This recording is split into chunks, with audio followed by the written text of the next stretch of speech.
Hello guys, இன்னைக்கு என்ன பார்க்க போகிறோம்? Daily using சென்டென்சஸ்லாம்.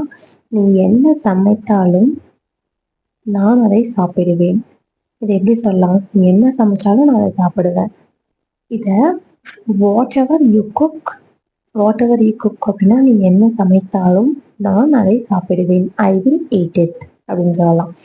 ஸோ இதில் 2 சென்டென்சஸ் இருக்குது. அதை ரெண்டையும் 2ஆக பிரித்து சொல்லலாம். காலை அட்டன் பண்ணு.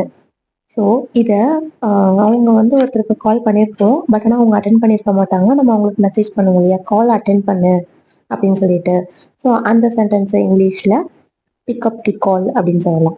பிக்கப் தி கால் அப்படின்னா காலை ஃபோன் எடு அப்படின்னு சொல்கிறது, இல்லை கால் அட்டன் பண்ணு இந்த மாதிரி சொல்கிறத பிக்கப் தி கால் அப்படின்னு சொல்லலாம்.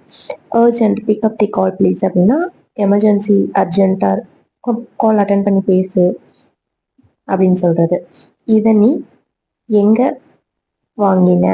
ஸோ நம்ம ஒரு பொருள் வாங்கியிருக்கோம் அப்படின்னா அதை நீ எங்கே வாங்கின, நான் தேடி பார்த்தேன் எனக்கு கிடைக்கலையே அப்படிங்கிறத வென் டிட் யூ, ஏன்னா வாங்கின இது வாங்கிட்டாங்க இல்லையா, பாஸ்ட் இல்லையா. When did you buy this, did use பண்ணியிருக்கோம் பாஸ்ட்டுக்காக. When did you buy this.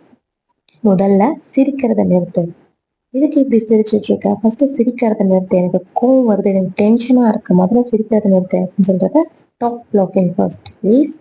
தயவு செய்து சிரிக்கிறத நிறுத்து அப்படின்னு சொல்றது. இதை எங்க வைக்கிறது? நியூவா ஒருத்தர் வந்திருக்காங்க, ஸோ அவங்களுக்கு தெரியாது அப்படின்னா இந்த திங்ஸ் எங்க வைக்கணும்னு நம்ம கிட்ட கேட்பாங்க இல்லையா, அதை வேர் டு கீப் திஸ் அப்படின்னு கேட்கலாம். வேர்னா எங்க வைக்கிறது, கீப் திஸ்னா இது எங்க வைக்கிறது. வேர் டு கீப் திஸ் அப்படின்னு சொல்றது. நீ சொன்னது எனக்கு புரியுது, புரியுது அப்படிங்கிறது புரிந்தது இந்த மாதிரி சொல்றத I understood what you said அப்படின்னு சொல்லலாம். ஐ அண்டர்ஸ்டுட் அப்படின்னா நான் புரிஞ்சுக்கிட்டேன், எனக்கு புரிஞ்சிச்சு. வாட் யூ செட் அப்படின்னா நீ என்ன சொன்னீங்க எனக்கு புரிஞ்சுது அப்படின்னு சொல்றது. இதுவே இதை திருப்பி, அதாவது இதை வேற மாதிரி சொல்லலாம். எப்படின்னா, நீ சொல்வதெல்லாம் எனக்கு புரிந்தது, அட்வைஸ் பண்ணதுக்கப்புறம் நீ சொன்னதெல்லாம் எனக்கு புரிஞ்சிச்சு அப்படின்னு சொல்றது. இல்லை சொல்லிட்டே இருக்கும்போது நீங்க சொல்றது எனக்கு புரியுது இந்த மாதிரி சொல்றது. இதுல நீங்க சொல்வதெல்லாம் எனக்கு புரிந்தது அப்படின்றத I understood what ever you said அப்படின்னு சொல்லலாம். ஐ அண்டர்ஸ்டுட் வாட் யூ செட்னா நீங்க சொல்வதெல்லாம் புரியுது அப்படிங்கிறது, நீங்க சொல்வதெல்லாம் புரிந்தது அப்படிங்கிறத I understood what ever you said, நீங்க என்னென்ன சொன்னீங்களோ எல்லாமே எனக்கு புரிஞ்சிச்சு அப்படின்னு சொல்றது. அடுத்தது, என் பொறுமையை நீ ரொம்ப சோதிக்கிற. இந்த சென்டென்ஸ் எப்படி சொல்லுவேன்? இது நிறைய டைலாக்ஸ்ல பேசி கேட்டுப்போம். நீ என் பொறுமையை ரொம்ப சோதிச்சுட்டு இருக்க நீ அப்படின்னு சொல்றத எப்படி சொல்லலாம் அப்படின்னா, you are testing my patience அப்படின்னா நீ என் பேஷன்ஸை சோதிக்கிற. இல்லை லாட், ரொம்ப. You are testing my patience a lot அப்படின்னா நீ என்ன பொறுமையை ரொம்ப சோதிச்சுட்டு இருக்க, என்னோட பொறுமையை ரொம்ப சோதிக்கிற அப்படின்னு சொல்றது. புரிஞ்சுதுங்களா? நெக்ஸ்ட் சென்டென்ஸ் பார்க்கலாமா?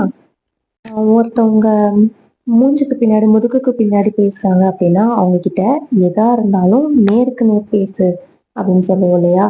ஸோ அந்த எதாக இருந்தாலும் நேருக்கு நேர் பேசு அப்படிங்கிறத எப்படி சொல்லலாம்னா, டாக் அபவுட் எனிதிங், எதுவாக இருந்தாலும் சொல்லு, ஃபேஸ் டு ஃபேஸ், நேருக்கு நேர். Talk about anything face to face அப்படின்னா எந்த விஷயமா இருந்தாலும் நேருக்கு நேராக பேசு, முகத்துக்கு முகம், ஃபேஸ் டு ஃபேஸ் அப்படின்னு சொல்றது. புரிஞ்சுதுங்களா? நம்ம சேனலில் டெய்லி யூசிங் சென்டென்சஸ் நிறைய போஸ்ட் பண்ணியிருக்கோம். போய் மறக்காமல் பிளேலிஸ்ட் செக் பண்ணி பாருங்கள். உங்களுக்கு நிறைய நியூ சென்டென்சஸ்லாம் எப்படி இங்கிலீஷ் சொல்லலாம்னு கற்றுக்குவீங்க. Stay tune for next video. மறக்காமல் சேனலை சப்ஸ்கிரைப் பண்ணி உங்கள் சப்போர்ட்டை சேனலுக்கு கொடுங்க. அது எனக்கு இன்னும் அடிஷ்னல் பெனிஃபிட் அண்ட் மோட்டிவேஷ்னலாக இருக்கும் எனக்கு மேலும் மேலும் வீடியோஸ் போடுறதுக்கு. Stay tune for next video. Bye.